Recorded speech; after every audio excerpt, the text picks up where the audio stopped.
With the popularity of The Mummy Returns and, of course, the success of the WWF, I'm sure you've been offered a lot of parts.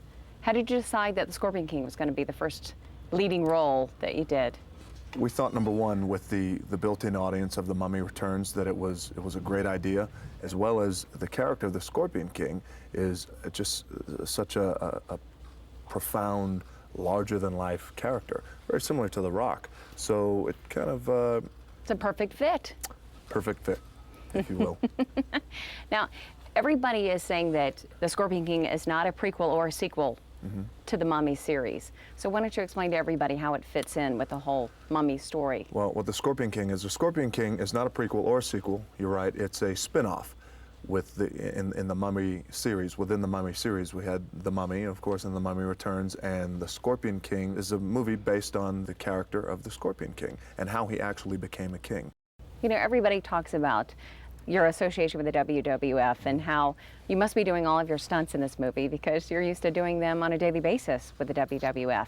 So what are you doing for this movie? Are you going, wait a minute, I'm the star of this movie, gonna sit back and let the stunt guys do the work, or are you doing it? No, I'm definitely not doing that. I'm proud to say I'm doing all of my own stunts. You know, the audiences today, they're very aware of what's going on. They're very aware of camera tricks and cutaways, and they're a very savvy audience. So it was important to me that they knew that I was doing all of my own stunts, only because I felt that I can physically do them. Since we're talking about stunts, have you felt like you've gotten beat up on the set at all, more so than in the WWF? Well, you know, I'll tell you, the fantastic thing about the film industry is a lot of times, you know, everything is props and everything is scored in terms of, you know, the breakaways. And, you know, in the WWF, the metal chairs are real metal chairs, as I can attest to that. You know, the ring posts are real steel posts. You know, nothing is breakaway or anything like that. So, as I've always told, you know, some of my WWF teammates, they'd have a ball in the film industry.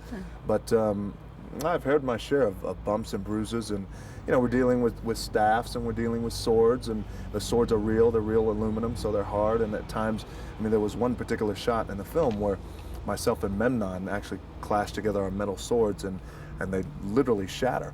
And that was unscripted, and we had metal swords going everywhere and things like that. So it definitely gets dangerous. How about being on the set of a movie compared to doing your WWF stint?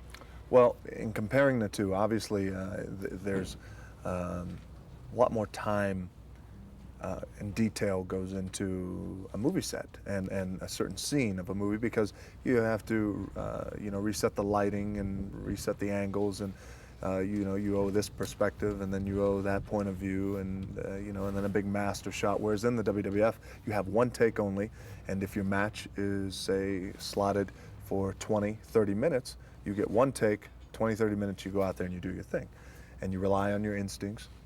You rely on your ability to listen to the people, the live audience. You know, whereas here in film, obviously I rely on the direction of the director and the chemistry I have with my my fellow actors and everybody else on the set. And you know, it's great because it's such a larger scale than any live show on television that I've been a part of.